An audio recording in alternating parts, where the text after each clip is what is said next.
돈 내기만 하고 장비가 안 좋다고 투덜거리다가 회장님이 통 크게 300만 원을 후원하셨습니다. 그러고 일주일 동안 잘 방송하다가 네, 방접했습니다.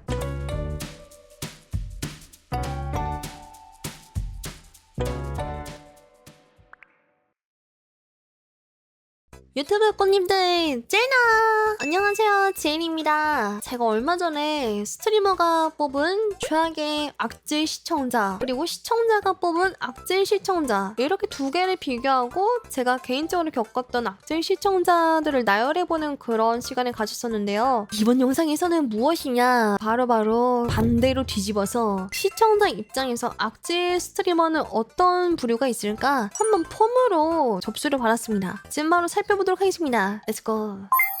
자, 첫 번째 사연입니다. 2016년부터 생방송 봤습니다. 어떤 게임의 인기가 폭발적으로 뜨기 시작하면서 유튜브에서 매력적인 게임 스트리머들을 알게 되었습니다. 땡땡땡 게임 유튜브 영상을 재밌게 보다가 생방송이 궁금해졌고 그렇게 생방송을 보기 시작했습니다. 첫 번째, 잠수 방접. 유명한 분이 지금 1년째 잠수 중이긴 한데 그분은 일단 아님을 알립니다. 갑자기 아무 말도 없이 잠수를 하더니 6개월쯤 뒤에 팬카페에서 방접 현생 살아 얘들아 글 하나 띡 올리고 접었습니다. 아마 제 첫 최악의 스트리머였을 것 같습니다. 2번, 먹튀 방접. 매일매일 돈 내기만 하고 장비가 안 좋다고 투덜거리다가 회장님이 통 크게 300만 원을 후원하셨습니다. 그러고 일주일 동안 잘 방송하다가 네, 방접했습니다. 사랑해주신 거 너무너무 감사하고 저는 열심히 현실 살러 가겠습니다 하고 떠나버린 그녀. 이 또한 최악의 스트리머였습니다. 이 정도면은 회장님이랑 따로 연락하는 거 아니고서야 이게 말이 됨? 마지막, 그럼 너가 해 무쇠 스트리머. 어디서 강한 스트리머가 되기 위해 뭐 이런 영상이라도 봤는지 어느 순간부터 땡땡 하는 거 보고 싶어요 라던가 BGM이 좀 커요 등에 괄호 열고 절대 반복 쥐훈이 아니었음을 알림. 그럴 때마다 그럼 너가 방송인 해 라는 말로 일관하던 스트리머가 있었습니다. 고집이 있어야 한다거나 약간은 독불장공이어야 한다는 마음이 생겼는지 그렇게 소통이 막히게 되고 하나 둘 떠나는 게 느껴지더니 저도 떠나게 되었습니다. 그 스트리머가 저의 세 번째 최악의 스트리머였습니다. 근데 이게 양측의 의견을 좀 들어봐야 되긴 해요. 왜냐면은 그 스트리머 입장에서는 너무 막 진짜 열받고 짜증나고 이 채팅창 분위기가 안 맞아갖고 그럴 수도 있긴 한데 근데 BGM 줄여달라는 걸로 그럼 너가 방송인 해! 그건 좀 심하긴 했다. 그럼 나는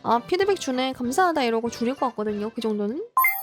다음 사연 접수자입니다. 약 10년 전에 입문했습니다. 약 10년이요? 예전에 자주 보던 스트리머가 있었습니다. 평소처럼 방송 시간이 되자 방송 알림을 기다렸지만 그날은 아무 소식도 들리지 않았습니다. 처음에는 바쁜 일이 있어서 휴방인가 보다 라고 생각했지만 공지 하나 없이 며칠이 흘렀습니다. 걱정이 커질 무렵 방접을 날리는 공지가 올라왔습니다. 공지에는 어떠한 사정에 대한 설명도 없이 방접을 한다는 통보와 함께 구독 환불 절차만 안내되어 있었습니다. 그런데 진짜 어이없는 것은 그 다음이었습니다. 얼마 후 방송국과 SNS 계정이 모두 흔적조차 남기지 않고 사라진 것입니다. 평소에 그 스트리머는 기술을 배우고 있다며 자신의 꿈에 대해 자주 이야기했습니다. 그래서 언젠가 그만둘 수도 있겠다고 막연히 생각을 했지만 이렇게 아무 인사 없이 떠날 줄은 몰랐습니다. 당황스럽고 허탈한 마음이 쉽게 가시지 않았습니다. 그 이후로는 새로운 스트리머를 볼 때 종종 이렇게 말하게 됩니다. 방접할 거면 말이라도 하고 가주세요. 그래도 환불은 해주네.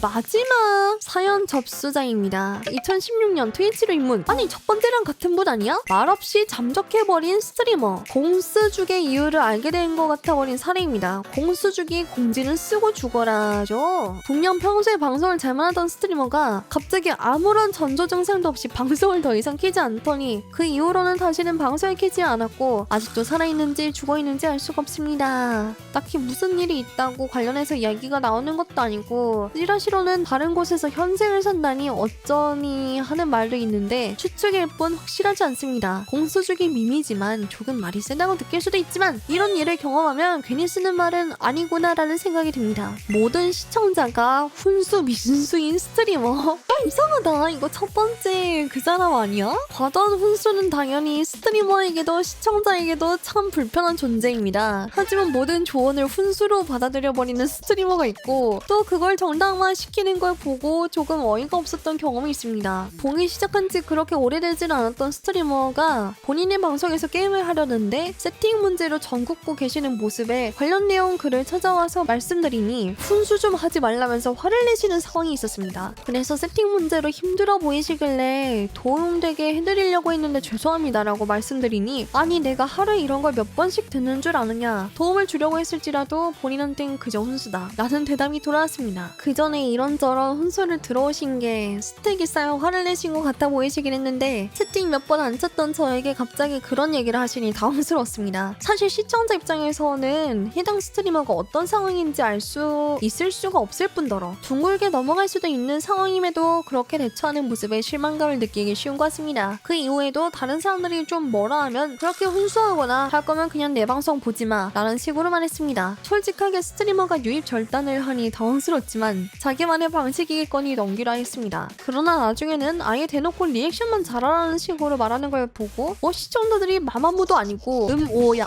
예반 시키나 싶어서 그저 방송을 자신의 찬양해주는 육수들만 데리고 방송하고 싶은 건가 생각이 들었습니다. 아이돌을 좋아하듯이 그 방송을 보려는 사람이라면 모르겠지만 재밌는 방송을 보고 싶은 사람에게는 그저 소통이 전혀 되지 않는 최악의 스트리머 유형 중 하나가 아닐까 싶었습니다. 아니 근데 첫 번째 신청자랑 세 번째 신청자가 다른 분인 거 맞겠지? 2016년도에 내가 봤을 땐 비슷한 게임으로 입문하신 것 같고 잠수방접이랑 훈수하지 마 근데 훈수하지 마랑 그럴 거면 네가 방송인 해는 조금 다르긴 한데 이 말투만 좀 바꾼 것 같기도 하고 네 인생이 훈수하세요. 자, 이로써 시청자들이 느끼기에 최악의 스트리머였던 썰을 들어봤는데요. 제가 느끼기에는 1번 방접할 거면 공지 쓰고 방접해라. 2번 너무 시청자한테 그럴 거면 네가 방송하든가 훈수하지 말라고 계속 말하는 거는 조금 힘들 수 있겠다. 그리고 어쨌든 아까 전에 세 번째 썰 같은 경우는 이게 안 된다고 해서 다 기껏 알아봐갖고 했는데 뭐라고 너무 막 계속 그런 식으로만 했다니까. 근데 저는 개인적으로 어느 정도 시청자를 패는 거는 이해는 합니다. 저런 분들은 대기업 아닐까요? 한 100명 정도가 뭐 하세요? 그러면 안 돼요. 뭐 좀 해주시면 안 돼요? 그런 식으로 하면은 인정. 근데 그게 아니라 나 같은 학고방송인데 맨날 들어올 때마다 지혜님 뭐가 좀 이런데 뭐 하시면 안 돼요? 라면 훈수하지 마. 님이 방송하세요. 그러면은 조금 정남이가 떨어질 수 있을 것 같긴 하다. 이거 말고 다른 분들의 이야기도 좀 들어보고 싶었으나 저희 시청자들이 그렇게 많지도 않아요. 유튜브 형님들 제발 생방송도 한 번씩 놀러와 주십시오. 저 정말로 재미있으니까요. 궁금하시면 꼭 놀러와서 같이 이 순간 즐기시면 더 좋을 것 같네요. 그러면은 나중에 좀 더 다양한 콘텐츠로 찾아뵙도록 하겠습니다. 안녕. 유바 잼바 유바바바빠빠 잼바.